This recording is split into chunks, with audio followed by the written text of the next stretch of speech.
নিৰ্বাচন পাৰ হৈ গ'ল আৰু মোক বহুতে সুধিছিলে যে বাকি সব সমষ্টিতে বিজেপি জিকিছে আমি বুজি পাওঁ কিন্তু সামগুৰিত কেনেকৈ বিজেপি জিকিলে তেতিয়া মই এটাই কৈছিলোঁ যে ৰাজনীতি কৰা মানুহ কেতিয়াও ঈশ্বৰ আৰু আল্লাহ হ'ব নোৱাৰে যেতিয়া মানুহৰ অহংকাৰ হয় তেতিয়া মানুহে সেই অহংকাৰী নেতাক মানুহে নিজেই পৰাজিত কৰে আৰু মানুহে নেতাক শিকাই দিয়ে যে মানুহ অহংকাৰী হ'ব নালাগে সামগুৰি ৰাইজে বিজেপিক জিকোৱা নাই ৰকিবুল হুছেইনৰ অহংকাৰক সামগুৰি ৰাইজে পৰাজিত কৰিলে সামগুৰি ৰাইজে ৰকিবুল হুছেইনক শিকাই দিলে যে অহংকাৰীক কেতিয়াও ৰাইজে সমৰ্থন নকৰে মই ঠিকে কৈছো নে নাই ৰাইজ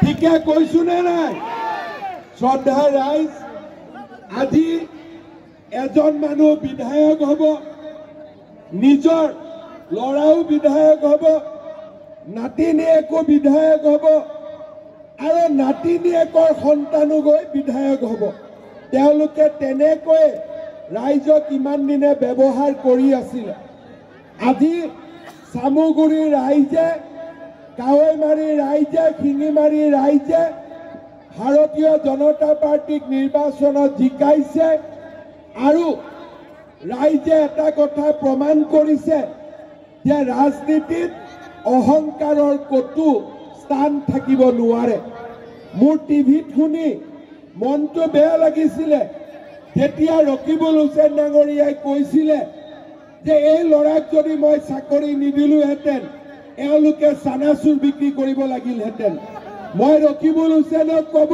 খোজো যে সামগুৰি ৰাইজে যদি নুৰুল হুছেইনক মন্ত্ৰী নবনালেহেঁতেন আপুনিও বজাৰত চানা বিক্ৰী কৰিলেহেঁতেন কেতিয়াবা হয়নে নহয় মই ঠিক কৈছো নে নাই সামগুৰি ৰাইজে নুৰুল হুছেইনক মন্ত্ৰী কৰিছে বুলি আজি ৰকিবুল হুছেইনৰ চিনাকি হৈছে সামগুৰি ৰাইজে যদি নুৰুল হুছেইনক মন্ত্ৰী নাপাতিলেহেঁতেন নগাঁৱত কেৰম বোৰ্ড খেলি খেলি ৰকিবুল হুছেইনৰ জীৱন শেষ হৈ গ'লহেঁতেন ঠিক কৈছো নে নাই জীৱনত যিমান পাৰি সিমান মূল্য দিলেও ৰকিবুল হুছেইনে সামগুৰি ৰাইজৰ ধাৰ কেতিয়াও জীৱনত মাৰিব নোৱাৰে কিন্তু তেখেতে ধাৰ মাৰাটো বেলেগ কথা সামগুৰি ৰাইজক কয় যে ই চানা বিক্ৰী কৰিলেহেঁতেন ই বজাৰত বহি থাকিলেহেঁতেন মই আজিও আপোনালোকক ক'ব খোজো মই ৰকিবুল হুছেইন ডাঙৰীয়াক ক'ব খোজো অহংকাৰ কমাই দিয়ক কেতিয়াবা নহ'লে সঁচা খচি নগাঁৱত চানাচুৰ বিক্ৰী কৰি থাকিব লাগিব ঠিক কৈছো নে নাই ঠিক কৈছো একদম ঠিক কৈছো শ্ৰদ্ধা ৰাইজ লাও পাতৰ তলত থাকে নে নাই লাও পাতৰ ওপৰত যাব পাৰে নেকি মই মুখ্যমন্ত্ৰী হ'ব পাৰো কোনোবা মন্ত্ৰী হ'ব পাৰে কিন্তু ৰাজনীতি কৰা মানুহ সদায় ৰাইজৰ তলতে থাকিব লাগিব ৰাইজৰ ওপৰত কোনো যাব নোৱাৰে এইটোৱে হৈছে ৰাজনীতিৰ নিয়ম ঠিক কৈছো না মইতো ভুল কথা কোৱা নাই মই যদি মুখ্যমন্ত্ৰীও হওঁ আপোনালোকৰ মই ওপৰত যাব নোৱাৰো কাৰণ আপোনালোকৰ ভোট লৈহে মই মুখ্যমন্ত্ৰী হ'ব পাৰিছো ৰকিবুল হুছেইনে ভাবে যে নহয় সামগুৰি ৰাইজে আগৰ জনমত মোৰ বাবাৰ ধাৰ খৈ ঠাইটো থৈ দিছিল গতিকে মোক ভোট দিবই লাগিব আৰু এইবাৰ সামগুৰি ৰাইজে বুজাই দিলে যে তোমাৰ পৰিয়ালৰ আমি ধাৰ খাই থকা নাই তুমিহে সামগুৰি ৰাইজৰ ইমান দিন ধাৰ খাই আছিলা এই কথা সামগুৰি ৰাইজে এইবাৰ প্ৰমাণ কৰি দিলে শ্ৰদ্ধা ৰাইজ নিৰ্বাচন জিকাৰ পিছতো কি কয় যে সামগুৰি ৰাইজে বোলে অমুক কিবা কিবি খাইহে বিজেপিক ভোট দিছে আৰে ইমান অপমান কৰিব নেকি সামগুৰি ৰাইজক মই আকৌ এবাৰ কৈছো সামগুৰি ৰাইজে ইলেকশ্যনৰ আগত ৰকিবুল হুছেইনে কোৱা কথাও নাপাহৰিব আৰু পিছত কোৱা কথাও নাপাহৰিব 2026ত আকৌ এবাৰ ৰকিবুল হুছেইনক আপোনালোকে হৰুৱাব লাগিব, যাতে চামুগুৰিৰ ৰাইজক আৰু কেতিয়াও অপমানসূচক কথা তেওঁ ক'ব নোৱাৰে। মই ঠিক কৈছো নে নাই ৰাইজ? কৈছো। আৰু মই বিশ্বাস কৰো যে অহাবাৰ ধুবুৰী ৰাইজেও ৰকিবুল হুছেইনক তাৰ পৰা বিদায় দিব। অহাবাৰ ধুবুৰীটো আৰু জিকিব নোৱাৰে, এইটো কনফাৰ্ম হৈ আছে 100%। আৰু ধুবুৰীটো তেওঁ জিকিব নোৱাৰে। শ্ৰদ্ধা ৰাইজ, এই নিৰ্বাচনত আপোনালোকে আমাক ভোট দিলে, আপোনালোকে আমাক জিকালে। 1 বছৰ 6 মাহৰ কাৰণে হলেও কম সময় ডিপ্লু ৰঞ্জন শৰ্মা বিধায়ক হ'ব, কিন্তু প্ৰত্যেকটো দিনেই আমি ৰাইজৰ কাৰণে কাম কৰিম। আৰু এই 1.5 বছৰত আমি ইমান কাম কৰিম, 15 বছৰত যি ৰকিবুল হুছেইনে কৰা নাছিলে, 1.5 বছৰত আমি তাতকৈ বেছি কাম কৰি ৰাইজক আমি দেখুৱাই দিম। ঠিক কৈছো নে নাই? মই 15 বছৰত তেওঁ যিমান কাম কৰিব পৰা নাই, ডিপ্লু ৰঞ্জন শৰ্মা, কেশৱ মহন্ত, জিতু গোস্বামীয়ে লগ লাগি তাতকৈ বেছি কাম কৰি ৰাইজক দেখুৱাই দিব।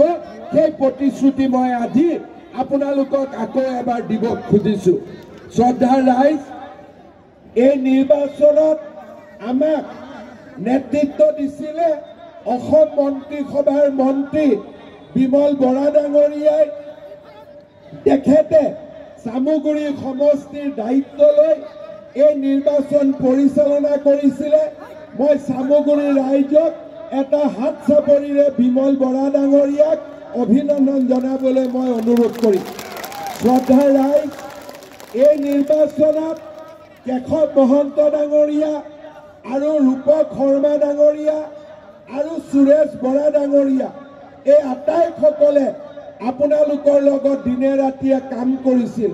মুজিবুৰ ৰহমানৰ দৰে নেতা আৰু আমাৰ মণ্ডল, আমাৰ জিলা পৰিষদ, আমাৰ গোটেই কাৰ্যকৰ্তাসকলে দিনে ৰাতিয়ে কাম কৰিছিল। সকলোকে আশীৰ্বাদ কৰি আপোনালোকক এটা হাত চাপৰি বজাবলৈ মই আপোনালোকক অনুৰোধ কৰিম।